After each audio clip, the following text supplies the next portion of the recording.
Hello guys, ngayong October 14 para sa latest update naman natin dito kay Realme. Guys, yan sa mga gamer dyan, sa mga naghahanap din ng mga budget phone, meron din po sa Realme dito. Tapos hindi lang yan guys, meron po sila dito mga naka-discounted din. Pagdating sa entry level, guys, ang kanila pong C71, discounted na. May dalawang variants po to.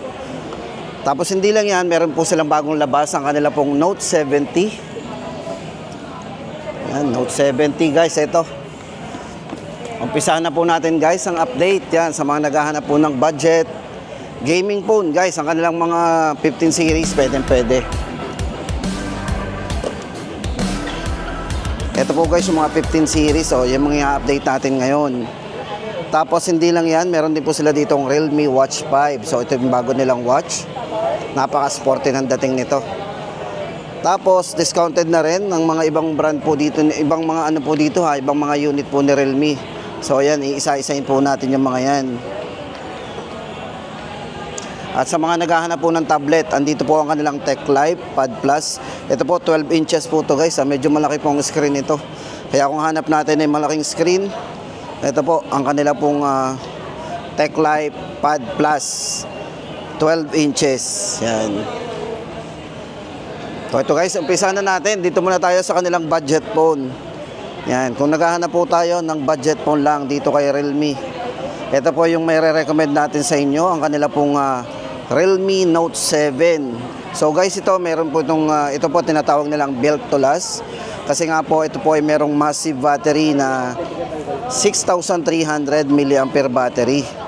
So napakalaki po ng battery nito, 6,300.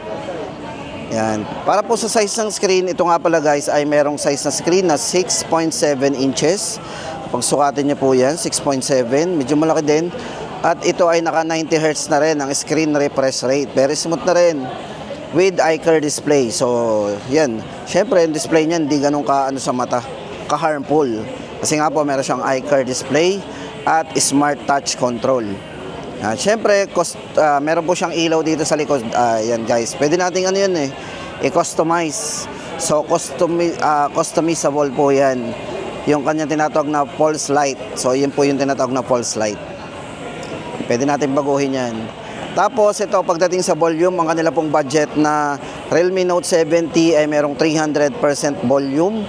So, may malakas na volume po yan. Hanggang 300% para sa kanyang ultra volume speaker. So matibay din po pagdating sa bagsakan. Ito po ay merong drop and water resistance na rin. IP54 rated po yan. So naka IP54 din. Yung mga splash ng tubig, kayang-kaya po niyan. So yung nipis po nito guys, yan, baka nag-ano kayo sa nipis. Importante ba sa atin yung design yan? Siyempre, oo. Ito po merong nipis na 7.94 mm para sa kanyang ultra slim. Yan, coastline design. Check po natin ang camera guys. Siyempre kahit budget yan, check natin ang camera. So malinaw na rin camera yan. So Note 70, ang ating pong variant ay naka 12 GB RAM, 64 GB internal storage. Ito po 4,399. So ayan, sa mga naghahanap po ng budget, Note 70. Ito guys nga pala, ito ang kanilang Realme C61, discounted na po. Yung kanila pong variant na 64 GB na dati pong 4,999, ngayon po ay 4,599. Po ay meron na ring 50 megapixel po para sa kanyang AI camera. 50 megapixel. Guys, size ng screen nito naka 6.7 inches at meron na ring 90 Hz na screen refresh rate. Yan, with iCar comfort display na rin po yan. Yan, 5,000 mAh battery at syempre guys, ito dust and water resistance din.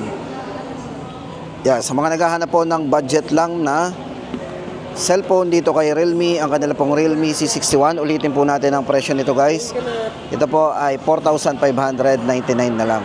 So medyo manipis din po ito guys, 7.84 mm po yan, ultra slim design yan. Ang processor na ginamit po, Unisoc T612. 4,599. Then guys, ito good news din to. Ang kanila pong Realme C71. Yan, po Realme C71 naman.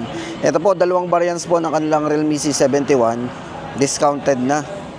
So ayan, kung naghahanap po tayo ng discounted, ito nga po, discounted ang kanilang Realme Yung variant po na 64 gig po nito ay discounted na.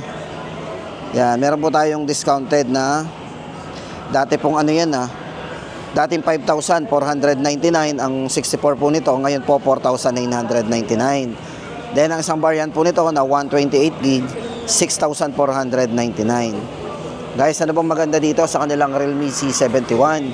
Unang-una din guys dito yung battery po nito.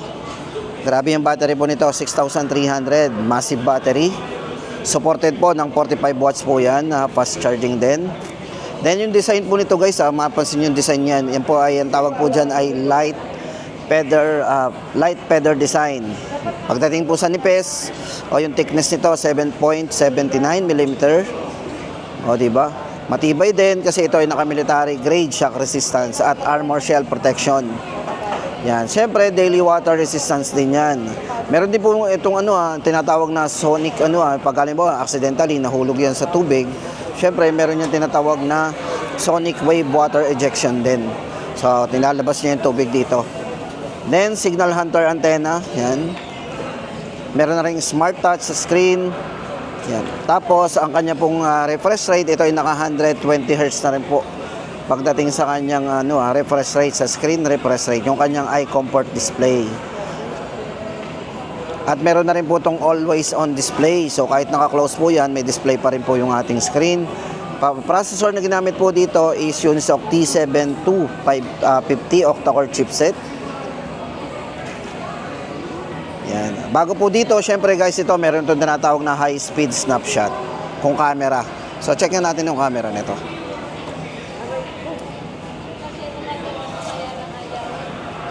So may mga street na rin, portrait. Ayan. Yan guys, ulitin po natin ang presyo nito. 64 gig nito, 4,999. At 6,499 po ang 128 gig.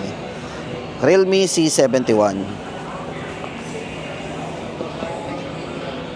Tapos sa mga naghahanap po ng tablet dyan guys, andito po ang kanilang TechLive Pad Plus. So ito po yung 12 inches po ang size ng screen. Medyo malaki guys ang size ng screen ito 12 inches na. Para po sa kanyang 2K display, tapos ang resolution po ng screen nito is 2K na po ang resolution. Naka 2K po yan. 2K resolution display. Para po sa kanyang RAM and ROM, malaki po ang RAM and ROM. Naka 12 gig RAM po yan. Yan, naka 16 gig maximum RAM. At 256 po ang kanyang internal storage. Sa battery po nito is 8,000 mAh massive battery. So yan, para sa mga colors, may tatlong colors po yan. Moonlight Silver, Sky Blue at yung Storm Gray. Ito po yung Storm Gray. Yan, para po sa presyo guys nito, 9,999. So sa mga naghahanap po ng mga pang-personal na tablet, pang-business, pang-trabaho at pang-online school, pwede to. Yan. 9,999. TechLive Pad Plus 12 inches. Tapos guys, ito tuloy-tuloy natin, update naman natin sa kanilang ito po yung kanilang bago, yung kanilang 15T. Ito guys, yung latest. So, sa mga naghahanap po ng latest dito kay Realme, ito po ang kanilang Realme 15T. Ayan, tama-tama itong update natin na to. Sa mga naghahanap ng latest, ito guys, umpisahan na natin for Realme 15T. Ayan. Ito po, may dalawang variants po ang kanilang Realme 15T. Ayan. 15T 5G. Ayan, check muna natin ang design. Guys, ito ginamitan po, pag unahin natin ang processor na ginamit dito. Ito ay naka MediaTek Dimensity 6400 Max 5G processor ang ginamit dito. Yan. So meron na rin po itong built-in na cooling system. Meron po yung 6050 mm cooling system na ginamit po dito para sa built-in. So mga mahilig maglaro dyan, no worry tayo na mag-iinit basta-basta to. Then sa battery, kung nabibitin po tayo sa mga 5,000, 6,000 mAh battery, ito po 7,000 mAh battery po yan. Isa po sa pinagmamalaki nito, ang malaking battery, massive battery. At supported po yan ng 60 watts na Superbook charge nito. Refresh rate pagdating sa screen, ito po ay naka 120 Hz refresh rate, AMOLED display na po yan, napakabibid ng display. At ang peak brightness po nito 4,000 nits. So napakataas din po ng kanyang peak brightness. Pagdating po sa nipis, manipis po yan, naka 7.79mm, slim design. So para po sa mga colors, itong hawak po natin ito po yung flowing silver at meron po yung soot titanium din. Yan po yung dalawang colors niya. Yan, Realme 15T 5G. Para po sa dalawang variants nito, 18GB RAM 256, 16,999 at 19,999 naman ang 26GB RAM 512GB. Realme 15T. Then guys, ito naman ang kanilang Realme 15 Pro 5G. Yan. Ito guys, unahin natin yung mga colors nito. Yan. May mga colors po ito na velvet green. Ito po hawak natin. Ito yung flowing silver. Yan po yung mga colors niya. Guys, kung more on camera tayo, maganda yung camera ng kanilang 15 Pro 5G. Guys, ito naka triple 50 megapixel po para sa kanyang AI cameras. Tapos pagdating sa video, check natin yung video guys ha. Meron siyang smooth video. Naka 4K. So meron siyang resolution na 4K video. Yan, lagay po natin, naka 4K. So tapos naka 60 FPS din. So naka 4K resolution tapos napaka-smooth po ng video niyan. Yan, meron siyang 4K resolution at 60 FPS video recording. Tapos ang maganda po dito sa kanilang 15 Pro 5G, may malaking battery din. Kahit manipis po ang design niyan, ay malaki po ang battery, 7,000 mAh airflow. So meron na rin siyang airflow vapor chamber cooling system din. O di ba? Hindi basta-basta mag-iinit 'to. Tapos meron na rin siyang mga pagdating sa camera guys, ang mga bagong features po niyan, yung tinatawag nilang mga AI edit genie. So yan, madali na tayo mag-edit dito.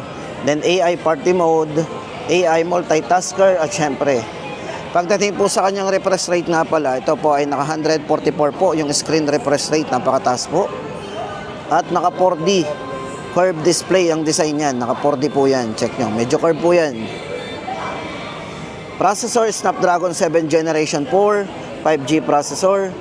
Then yung brightness po, napakataas din, 6,500 nits. Yung pinaka peak brightness po nito kung isasagad natin. Matibay na glass, naka Corning Gorilla Glass po yan. So yung ginamit po dito, syempre yung kanyang luxury material design. So kung mapapansin nyo, ang ganda po ng design niya, no? 7.79 po ang nipis naman ito. 7.79mm thickness. Medyo magaan din guys to, 187 yung bigat po niya. 187 gram. Yan. Yan, para po sa ating presyo, sa dalawang variants po ng kanilang Realme 15 Pro 5G. 27,999, yan po ay 26,256.